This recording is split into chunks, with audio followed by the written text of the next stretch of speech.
Okay, so now we're going to go into sprint starts and acceleration. So it's so important that you get your angles right. So it's all about leverage and mechanical advantage and efficiency through these different angles. So if you can set yourself up in a good strong position where you've got the most potential to come out horizontally, that's the key. Okay, so what's what we're going to teach you right now. So just a standard for everyone, we've got similar lever lengths, proportional to our own body. So what I like doing is just measuring my knee and my toe here, make sure these toes are on the ground, they're not flat like that. And then what we do, we just stand up. So it's about a foot width, you can do that as well, like a foot width in between. So that sets us up so we're not too far apart and we're not cramping ourselves together. So we're just about that far apart. So then what you want to do, you want to get as much weight onto this front leg as possible. This one's just a bit of a toe on the ground. So this is an impulse force at the back. This is a lot longer force when we're taking off. So when we're looking at this, we want to lean right over. We don't want to be up like this when we start. You try pushing from here as opposed to there. You're going to push a lot harder, a lot more load when you're here. So we want to stay down, and that's important to keep our head down. Keep our head down and body down. As soon as you lift your head up, your whole body tends to come up. So what we're doing, lots of weight on this foot, minimal on this back foot. We don't want to go backwards, then forwards when we're going taking off. So we're here. What we want to do, we want to create a triangle with our arms, like this. So that your left leg's forward, right hand up in the air. This arm goes back. Okay, tuck your chin in. What it is, as soon as you get ready and then go, this arm comes back, this arm comes forward, and you drive off that front foot. So it looks like this. Set yourself up, head down, drive that arm back like that. Drive that arm back like that. So you first, like what you do, two standing starts, 2 crouch starts, which you get into in a minute. That tends to warm yourself up, get you tuned into what you want to do, get your angles right. So then we change feet. So always, every second run through, change your feet. Measure again, like that. Toes on the ground.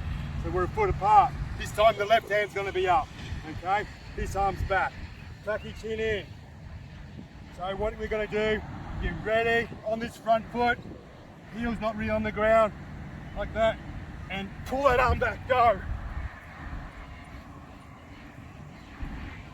So what you want to think about is having your body down. When you're starting, there's no way your heels can strike the ground. So you've got to be really off your toes. So this will really strengthen up your feet. It'll strengthen up your Achilles, and it'll get you in really good pushing positions. So it really starts to open your body up. Really starts to get your body and your mind to communicate what are good efficient angles. And the other thing with this as well, once you start to do this with a couple of people, that's the really important bit. You need competition. Competition brings out your pure biomechanics, gets you stronger at these different angles. And that's what we need, efficiency. Your time on the ground, that's what counts. It's not time in the air that counts. When you're on the ground, when you're pulling your body over the ground, how fast you can do that, how hard you can do that, that's what matters. Efficiency at that. Time in the air, prancing around, moving your arms around, that doesn't matter. Your body will find the most efficient pathway once you do this a few more times, okay? So now we're going to get into a crouch start. So what that looks like is a similar sort of setup. Get your angles right, like this, okay? What we want to do, same sort of setup, so our feet aren't too far apart. We don't want too big a step at the start. We want to get into the ground early. Measure like this, so this is a bit of a standard measure, like that. This has got to go out. So out there, hand, fingers on the ground like that. This has got to be straight. A lot of people do this. You want to be here, so you're not cramped. Okay, tuck your chin to your chest. Other arm back. Five up. You can see these angles here. That's what you want. You want to be like a deadlift position here where you've got the most potential. Your legs aren't straight, your legs aren't here like this. You want to be able to just use leverage and just come straight out. So your head's down. The first movement is, this arm's got to come back. Then this foot here really drives off. This is just an impulse force at the back here. So it looks like this. You've got to keep your head down, keep your body down. So when this is ready, set, nice and slow in the set, and then go. Boom, boom, boom, boom, boom. Ready, set, nice and slow in this set, and then go. Boom, boom, boom, boom, boom. Just ready, set, nice and slow in this set, and then go. Boom, boom, boom, boom, boom, boom. And we practice our other side. So I'm going to have my right foot forwards.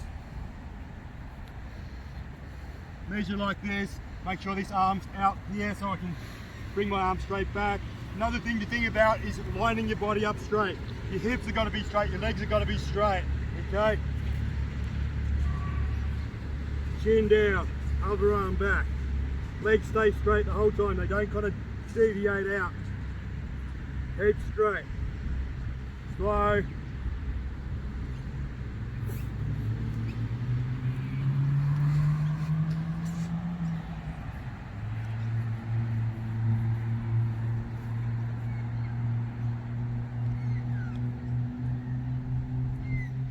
Couple starting drills.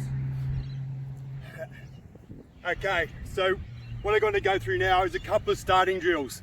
So some things that will force you to be in a really low position when you're going to start is by getting on the ground, okay?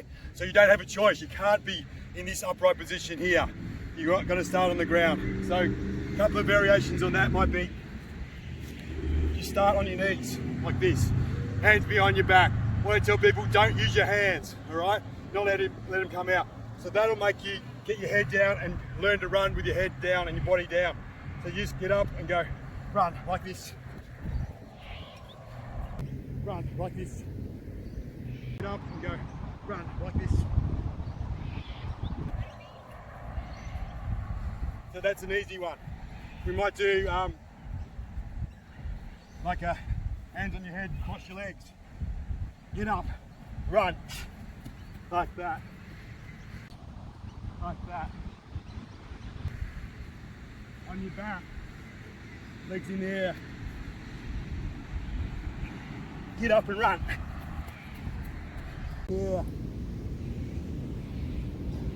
Get up and run. Get up and run. Another one, hands on your head, on your stomach. Roll over, up, and run. So they make your upper body stay down, but the other thing they make you do is get really strong in all these different angles, getting up off the ground, not using your hands that's the habit whenever you're getting up off the ground in normal life. So get strong throughout your whole body, get it coordinated, get it wired up really well. That's the key. Yeah, anyway, let's get on with it.